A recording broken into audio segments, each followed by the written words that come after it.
Alors Jésus vient de la Galilée au Jourdain. Il arrive auprès de Jean pour être baptisé par lui. Jean s'y oppose et il lui dit « Mais c'est moi qui devrais être baptisé par toi et c'est toi qui viens à moi ?» Alors Jésus lui répond « Accepte qu'il en soit ainsi, laisse faire, car c'est de cette façon que nous devons accomplir ce que Dieu demande. » Alors Jean laisse faire. Dès que Jésus est baptisé, il sort de l'eau. Au même moment, les yeux s'ouvrent pour lui. Il voit l'Esprit de Dieu descendre comme une colombe et venir sur lui.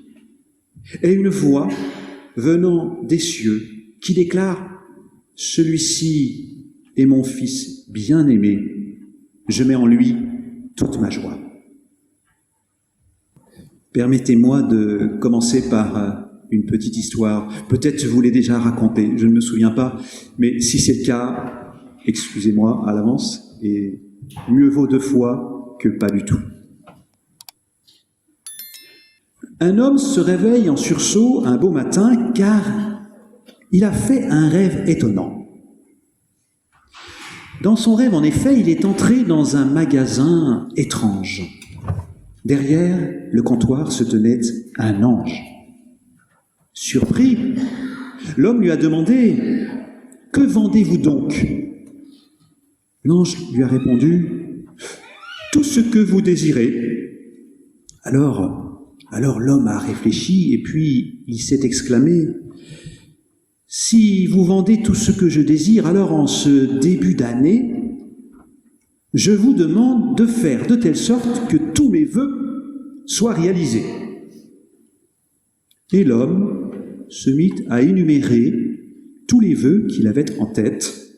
« Je voudrais la fin des guerres dans le monde, le rétablissement du climat, du travail pour tous, que la pauvreté soit éradiquée, l'égalité entre les hommes et les femmes, et puis, de façon générale, plus d'amour, plus de fraternité entre tous les humains. » Cependant, l'ange l'interrompit et il lui dit « Excusez-moi, monsieur, vous m'avez mal compris.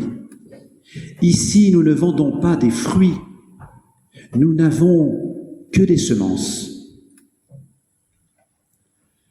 Ainsi, en ce début d'année, nous formulons des vœux, les uns pour les autres, comme c'est l'usage, et peut-être d'ailleurs nous intégrons ces vœux dans nos prières aussi.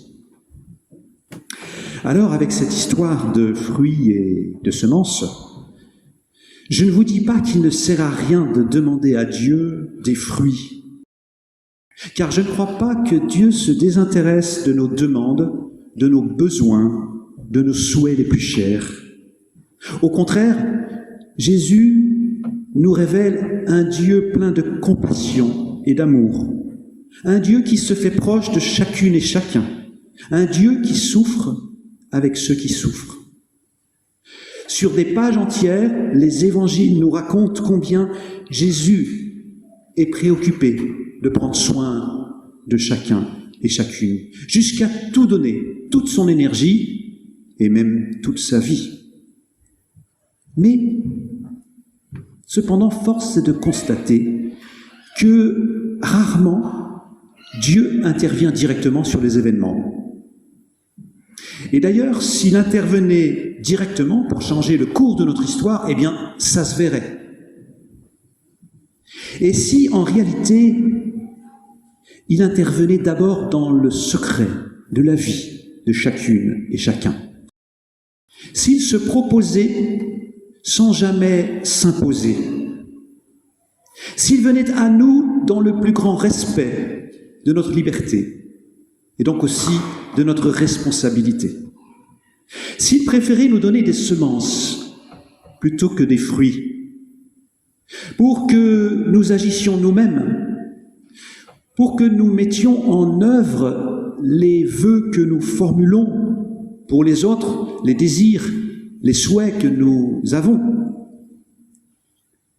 Oui, vraiment, je crois qu'il vient nous donner les forces, les ressources intérieures pour que nous agissions, nous-mêmes.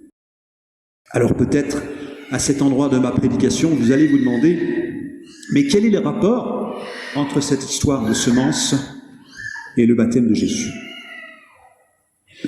Eh bien, le rapport, c'est cette parole que Jésus reçoit comme venant du ciel au moment où il est baptisé par Jean le Baptiste, cette parole qui lui dit, cette voix qui lui déclare « Celui-ci est mon Fils bien-aimé, celui qui m'a plu de choisir », on peut aussi traduire « celui en qui je mets toute ma joie ».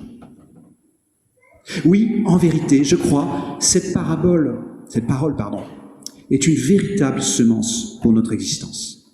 Cette parole est la racine de ce qui nous fait vivre, de ce qui nous fait grandir. Cette parole est un fondement solide sur lequel nous pouvons construire notre vie.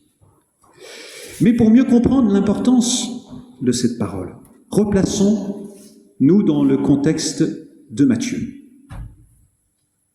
Un homme appelé Jean le Baptiste, ou bien Jean le Baptiseur, est au bord du Jourdain. Il parle aux foules qui viennent à lui. Il appelle chaque personne à changer de comportement, mais sa prédication est rude. Les images qu'il utilise sont choquantes. Ce sont le chapitre qui précède ce que je vous ai lu tout à l'heure. On est étonné de cette prédication si rude, de ces images si choquantes, lorsque, par exemple, il évoque la hache prête à couper à la racine les arbres qui ne portent pas de fruits, ou bien la paille qui sera brûlée dans un feu qui ne s'éteint jamais, tandis que le bon grain sera recueilli et mis à l'abri. Oui, la prédication de Jean le Baptiste est rude, et elle est aussi ambiguë. Certes, Jean-Baptiste est là pour préparer la venue de Jésus. Mais ses paroles sèment la peur dans les cœurs et les esprits. La peur de ne pas être à la hauteur. La peur d'être condamné et rejeté comme un moins que rien. Oui, ces paroles incitent à se comparer les uns aux autres. Est-ce que je serai aussi bon que lui ou elle? Est-ce que je ferai partie des heureux élus? Ou bien est-ce que je serai rejeté? Et Jean le Baptiste lui-même se place dans la comparaison. Lorsqu'il présente celui qui va venir après lui comme étant plus fort que lui, il vit un véritable complexe d'infériorité. Lorsqu'il déclare qu'il n'est pas digne de lui ôter ses sandales, alors que cette tâche d'ôter les sandales était réservée à cette époque aux esclaves. Ça veut dire que donc, il ne se considère même pas comme l'esclave de celui qui vient après lui. Et celui qui vient après lui, vous l'avez compris, même s'il ne le dit pas, c'est Jésus. Alors on peut dire que le bain dans lequel baigne Jean le Baptiste et ses acolytes, avant l'arrivée de Jésus, c'est aussi le bain dans lequel nous baignons. Dès notre naissance, nous baignons dans le monde de la comparaison, de la rivalité. Nous baignons dans un monde qui départage ceux qui valent quelque chose et ceux qui ne valent rien. Nous baignons dans un monde de compétition où seuls les meilleurs gagnent. Et justement, Jésus arrive. Et il arrive pour changer tout cela, pour proclamer un autre monde possible. Lorsque Jean le Baptiste lui dit « Toi, tu demandes que je te baptise ? C'est plutôt moi qui devrais être baptisé par toi. » Que lui répond Jésus ? « Laisse aller. Lâche prise. Renonce à cette vision d'un monde divisé en deux camps, avec d'un côté ceux qui seraient bons et forts et de l'autre ceux qui seraient faibles et mauvais. Et ce qui est intéressant, c'est que dans ce laisse aller, lâche prise, on pourrait le traduire aussi par pardonne. C'est le même verbe. Ainsi, celui qui est annoncé par Jean le Baptiste comme un juge qui va venir condamner les uns et récompenser les autres, en réalité, il se met au même niveau que tout le monde. Oui, Jésus ne se pose pas en juge, mais en fils bien-aimé. Il n'est pas au-dessus des autres, il est aux côtés de ces femmes, de ces hommes qui viennent se faire baptiser. Il est dans la file d'attente, il attend son tour, il est faillible, fragile, comme les autres. Il a besoin de l'amour du Père, comme toutes ses sœurs, ses frères, qui sont là aussi à venir se faire baptiser. Il est des nôtres. Il éprouve les mêmes désirs, les mêmes douleurs, les mêmes difficultés que nous. Aucun évangile ne nous dit que Jésus était parfait et qu'il était miraculeusement préservé du mal. Ainsi Jésus arrive au milieu de son peuple, au milieu des sociétés de tous les temps. Il vient s'immerger lui aussi dans le bain de la misère humaine faite de comparaison, de rivalité. Il vit aussi dans sa chair cette peur d'être inférieur ou moins bien que les autres, sans doute. Il est soumis aussi à la même tentation de vouloir être meilleur, plus fort que les autres, sauf qu'il se dit à lui-même ce qu'il dit à Jean le Baptiste, lâche prise, laisse aller. Alors, nous raconte Matthieu, le ciel s'ouvre. Au moment même où Jésus sort la tête de l'eau, Jésus voit l'Esprit de Dieu descendre sur lui, telle une colombe, et surtout, il entend cette voix. « Tu es mon Fils bien-aimé, en toi je mets toute ma joie. » Eh bien, mes frères, mes sœurs, cette parole, cette voix, elle est aussi adressée à chacune et chacun d'entre nous. Et c'est pour cela qu'à la suite de Jésus, comme les catéchumènes l'ont rappelé, nous aussi, nous pouvons être baptisés.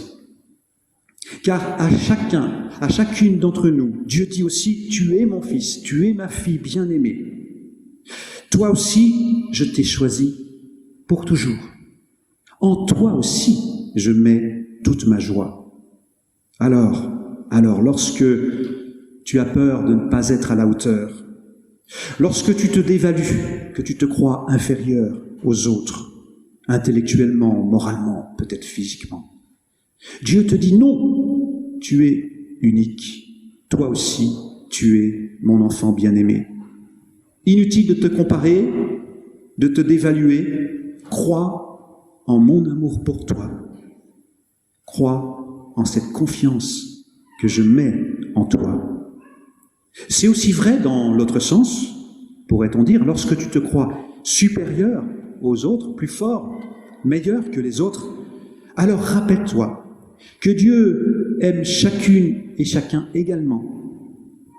Lorsque tu es tenté de suivre l'exemple de ceux qui veulent gouverner le monde en se croyant tout permis et en méprisant les plus petits, alors n'oublie pas que Dieu est leur avocat, afin que la dignité de chacun soit respectée. C'est vrai encore lorsque ton existence est secouée par la maladie ou par la mort d'un proche, ou par une épreuve qui te fait douter de ta valeur, parce que soudain tu te sens si vulnérable. Alors écoute Dieu te murmurer au creux de ta fragilité. Ne crains pas, tu es ma fille, tu es mon fils bien-aimé, en toi aussi, je mets toute ma joie. Oui, mes frères, mes sœurs, mes amis, cette parole, je trouve, est une semence extraordinaire. Lorsque nous l'accueillons en nous, lorsque nous la laissons germer dans le terreau de notre humanité, eh bien, elle peut produire des fruits extraordinaires. Alors que cette parole nous porte tout au long de cette année et qu'elle nous donne d'aimer à notre tour, d'aimer celles et ceux qui, par Jésus, sont nos frères et nos sœurs. Amen.